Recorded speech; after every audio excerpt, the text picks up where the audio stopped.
Cinema കണ്ട എക്കാലത്തെയും ഏറ്റവും മികച്ച അഭിനേതാവാണ് മോഹൻലാൽ എന്ന് അടിവരയിട്ട് പറയാം. മോഹൻലാലിനോളം കഴിവുള്ള ഒരു അഭിനേതാവിനെ മലയാള സിനിമ വേറെ കണ്ടെത്തിയിട്ടില്ല എന്നുള്ളതും. എന്നാൽ 2025 മുൻപ് മോഹൻലാൽ അഭിനയത്തിന്റെ പേരിൽ വലിയ രീതിയിലുള്ള വിമർശനം കേട്ടിരുന്നു.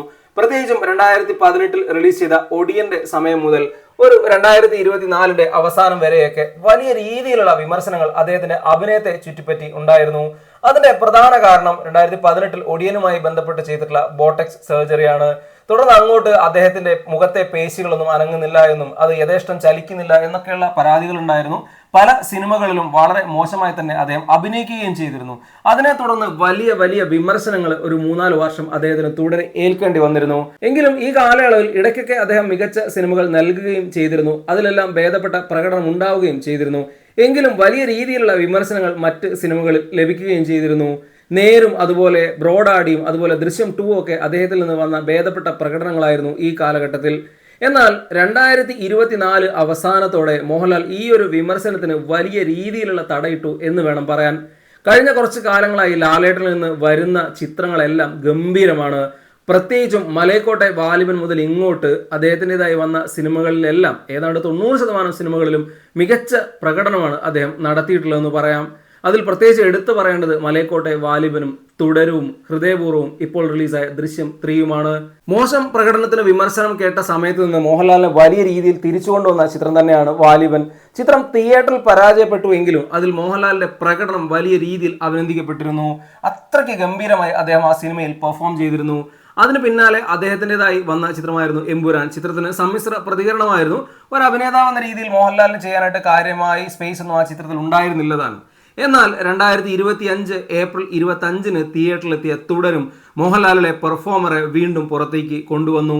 തരുൺമൂർത്തി സംവിധാനം ചെയ്ത ചിത്രത്തിൽ മോഹൻലാൽ ഗംഭീരമായി പെർഫോം ചെയ്തു. ആ ചിത്രത്തിലെ പ്രകടനത്തിന് കഴിഞ്ഞ കുറച്ച് മാസങ്ങൾക്കിടയിൽ മോഹൻലാലിനെ തേടി 1-2 പുരസ്കാരങ്ങൾ വരെ എത്തുകയുണ്ടായി. ഏതായാലും തുടരും സിനിമയിലെ പ്രകടനത്തോടെ മോഹൻലാൽ എന്ന ആക്ടർ ഗംഭീരമായി തിരിച്ചു വന്നു.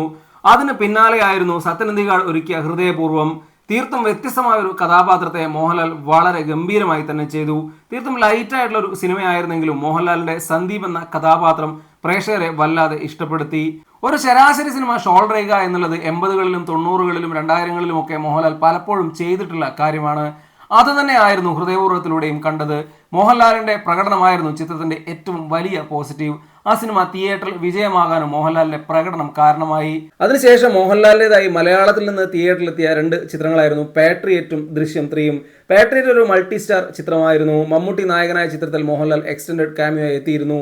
മോഹൻലാലിന്റെ റഹീം നായക് എന്ന കഥാപാത്രമായിരുന്നു പാട്രിയറ്റിന്റെ ഏറ്റവും വലിയ പോസിറ്റീവ്.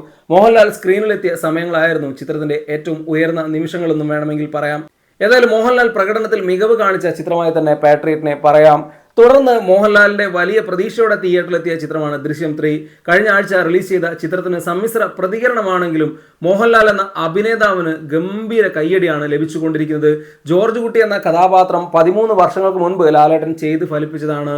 എന്നാൽ ആ കഥാപാത്രത്തെ അതിനേക്കാൾ ഗംഭീരമായി തന്നെ ലാലേട്ടൻ ചെയ്തു എന്ന് പറയാം. ഒരു വിമർശനത്തിനും സ്പേസ് ഇല്ലാതെ മോഹൻലാൽ ജോർജ് കുട്ടിയെ മനോഹരമാക്കി അഭിനയിച്ചു എന്ന് പറയാം. ഏതായാലും മോഹൻലാൽ എന്ന അഭിനേതാവ് വളരെ ശക്തമായി തന്നെ തിരിച്ചു വന്നു എന്ന് പറയാം. ഇടക്കാലത്തുണ്ടായ ചില വീഴ്ചകളെയൊക്കെ പരിഹരിച്ചുകൊണ്ടാണ് അദ്ദേഹം ഇപ്പോൾ സിനിമകൾ ചെയ്യുന്നത്. ബോക്സ് ഓഫീസിൽ വലിയ നേട്ടങ്ങൾ ഉണ്ടാകുന്നതോടൊപ്പം തന്നെയാണ് മോഹൻലാൽ എന്ന അഭിനേതാവിനും വലിയ കയ്യടി ലഭിക്കുകയാണ്. ദേശീയ തലത്തിൽ ഉൾപ്പെടെ വലിയ പുരസ്കാരങ്ങൾ നേടിയ മോഹൻലാൽ ഇനി ഒരു പക്ഷേ ഒരുപാട് പുരസ്കാരങ്ങളിലേക്ക് തന്നെയാണ് പോകുന്നത്. തുടരും മുതൽ ഇങ്ങോട്ട് അത് നോക്കിയാലും നമുക്ക് മനസ്സിലാവും. എന്നാൽ കൊമേഴ്സ്യൽ സിനിമകൾ തന്നെയാണ് അദ്ദേഹം ചെയ്യുന്നത്. കൊമേഴ്സ്യൽ സിനിമകളിൽ ഗംഭീര പ്രകടനങ്ങൾ നടത്തുക എന്നുള്ളത് മോഹൻലാൽ തുടരെ ഒരു കാലത്ത് ചെയ്തു പോകുന്ന കാര്യമാണ്. വീണ്ടും അതിലേക്ക് തന്നെയാണ് അദ്ദേഹത്തിന്റെ യാത്രയെന്ന് ഉറപ്പിച്ച് പറയാം. ഇനി വരാനിരിക്കുന്നത് അദ്ദേഹത്തിൽ നിന്ന് ദിലീഷ് പോത്തന്റെ പ്രോജക്റ്റും സത്യനന്ദിക്കാടിന്റെ പ്രോജക്റ്റും പ്രിയദർശന്റെ പ്രോജക്റ്റും ഒക്കെയാണ്. ഏതായാലും മോഹൻലാൽ എന്ന അഭിനേതാവിന്റെ പ്രകടനത്തിന് വേണ്ടി മാത്രം തന്നെയാണ് ഈ സിനിമകൾ കാത്തിരിക്കുന്നത്. അതിൽ പ്രത്യേകിച്ചും ദിലീഷ് പോത്തന്റെ പ്രോജക്റ്റിൽ മോഹൻലാൽ ഗംഭീരമായി തന്നെ പെർഫോം ചെയ്യും എന്ന് തന്നെ കരുതുന്നു. മോഹൻലാലിനെ ഇഷ്ടപ്പെടുന്ന ആളുകൾക്ക് ഇനി ധൈര്യത്തോടെ പറയാം, മോഹൻലാൽ എന്ന അഭിനേതാവ് വളരെ ശക്തനായി ഇവിടെ തന്നെ ഉണ്ടാവും. താരം എത്ര വളർന്നാലും അദ്ദേഹത്തിലെ അഭിനേതാവ് വീണ്ടും വീണ്ടും കയ്യടി നേടിക്കൊണ്ടിരിക്കും.